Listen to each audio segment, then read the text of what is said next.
Hello everybody, thanks for stopping by Gregsbeerreviews today. It's about that time. Let's go take that walk and see what's in the fridge today.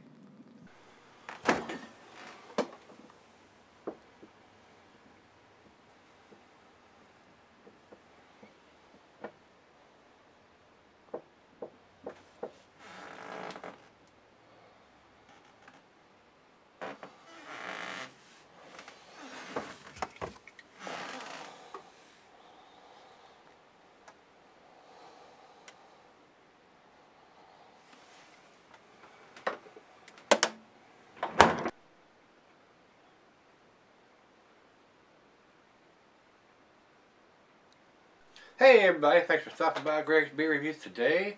We got another one here from, if I can butcher this name up, Rhinegeist Brewing, and they're out of Cincinnati, Ohio. I've done one of their beers, and Will sent me these beers down, so Will, thanks so much, brother, for gathering those beers up and sending them down to me. I can't get these beers here in Virginia, and I enjoy doing different beers from different parts of the country and different parts of the world with that, for as far as that goes, because I've had beers sent to me from over in Amsterdam and from Brazil, and I mean, I enjoy trying and reviewing these beers that's made all over the place, and a lot of stuff, you know, most of the stuff, 99% of it, that are sent to me by my subscribers, I can't get here in Virginia, so that's the only way. You either got to trade somebody, which I don't do a lot of trading anymore, but I have such wonderful subscribers that send me these beers, and you guys are awesome.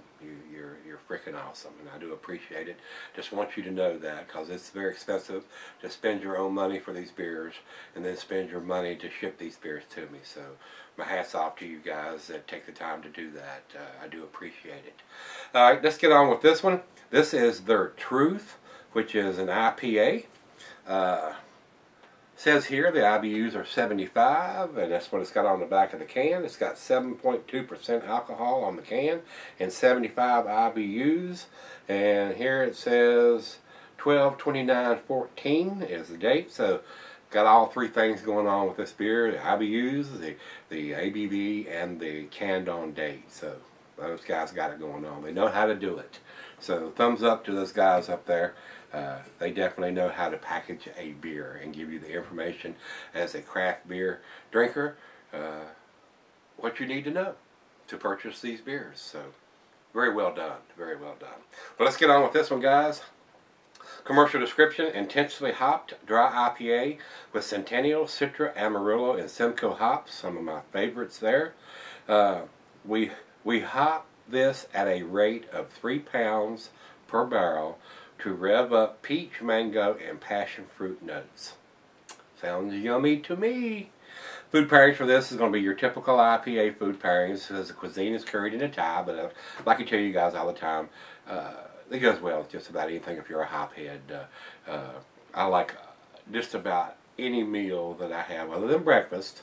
I don't drink beer for breakfast, but some of these lower ABV beers, which this is not, this is 7.2, you could drink any kind of session ale around a 5%er, have one or two with lunch and go about your business.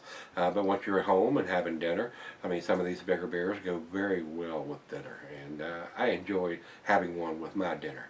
So a lot of times I'll have an IPA, and sometimes if I've already had an IPA, I'll have a stout or a porter with dinner, or even or after dinner. And some of these beers go well. You know, some of you guys don't stop drinking at dinner and continue to drink on. So I'm not one of those anymore. I used to be, but not anymore. Usually by the time I have dinner, I'm finished with the drinking. But I usually eat dinner fairly late, which is probably not good for you, what I'm told. My mother says that all the time. You shouldn't be eating that late and then go to bed. So that's probably one reason why I have such a big t-shirt on today. Alright, let's finish this off. The cheeses are peppery Monterey Pepper Jack, Sharp Blue, Cheddar. Your more pungent cheeses: Gorgonzola, Limburger, and the meat: poultry, fish, shellfish, and salmon. And like always, grilled meat goes well with it to me. Glass, rod, pint, Becker, Nonic, tumbler, stein, mug, Sidel. I'm using my favorite solvent glass. I call them my Parish Tulip glass. And being an IPA, it's not recommended for extended cellaring, so let's not cellar it any longer. And like I said, Will sent these down to me, and he actually sent me 2 of these, so I get to review one for you and have another one at my leisure. Into the glass we go. Looks like it's fairly carbonated, so I'm not going to get too aggressive with the pour.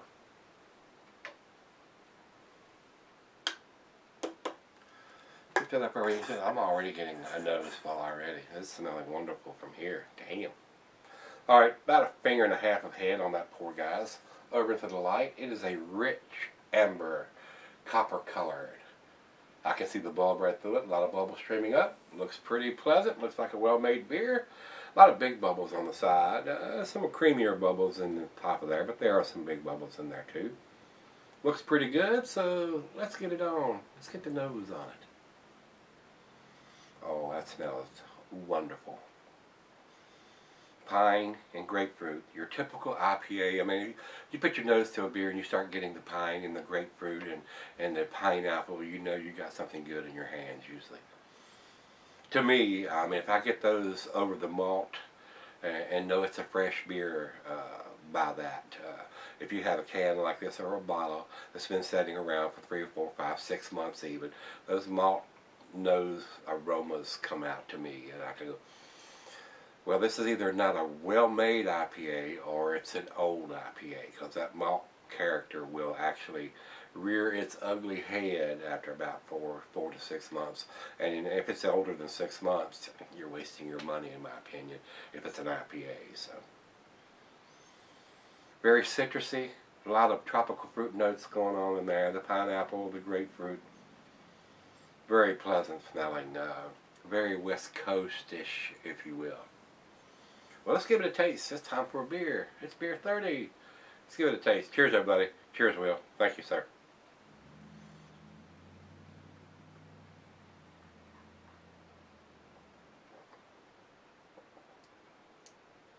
That's delicious. Strong bitterness on the back to match up with the sweetness up front. 70, what did I tell you, 72?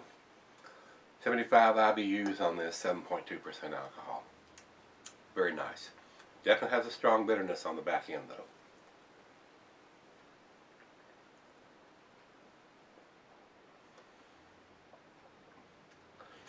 Very nice, though. Very nice. Very pineapple-y, grapefruity on the up front here. Definitely got that strong pine insertion that a lot of West Coast style beers have. And the Simcoe and the Citra hops, 2 of my favorites. I mean, you're really going to get a nice, when they use Citra hops, you're going to get that tangerine orange citrusy taste and aromas. And this has got it. And Simcoe is one of my favorite hops that I dry hop with. It really kicks the beers up a notch when you dry hop with Simcoe hops.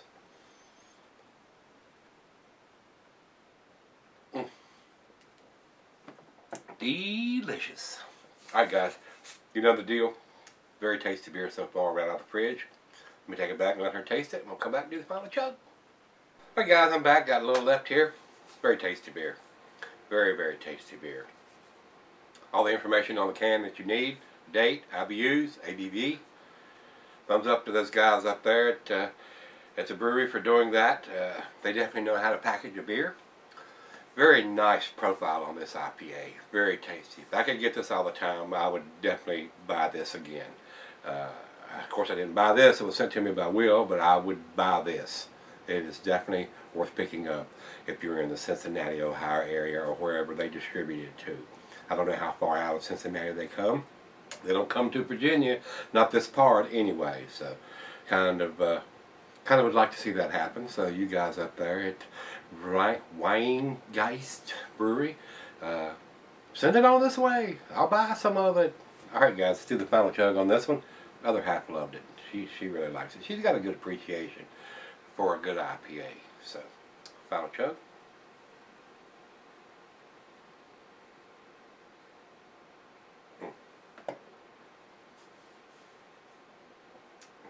Very tasty. Very, very tasty, guys. To me, in my book, my opinion, this is a 9 out of 10. All the information we need is on the can. Very tasty beer. Nice hop profile. With all the hops they use, the Centennial, the Citra, the Amarillo, the Simcoe. Very nice. Very well put together beer. Very nice beer for a hophead such as myself. So if you're a hophead and you can get your hands on this and you haven't tried it yet, what the hell's wrong with you? Pick it up. Give it a try. It's very tasty. So Will, thanks again, brother, for sending me this one. It was damn tasty. Over to Beer Advocate. Beer Advocate says 92 in the outstanding range. If I was putting a numeric rating on this, it would probably be a 97 or a 98. It's that good. Over to Rate Beer. Rate Beer says overall 97 and 96 in the style. Very impressive numbers from those guys over there. I enjoyed this one thoroughly. Definitely a nice IPA. Very tasty, very fruity. Nice citrusiness in there. A little bit of tropical fruit notes. Mango, oranges, pineapple, grapefruit, pine. Got it all. Very tasty, guys. So if you've had this one, let me know what you think of it, guys, and come back tomorrow. Let's go see what's in the fridge. See you then.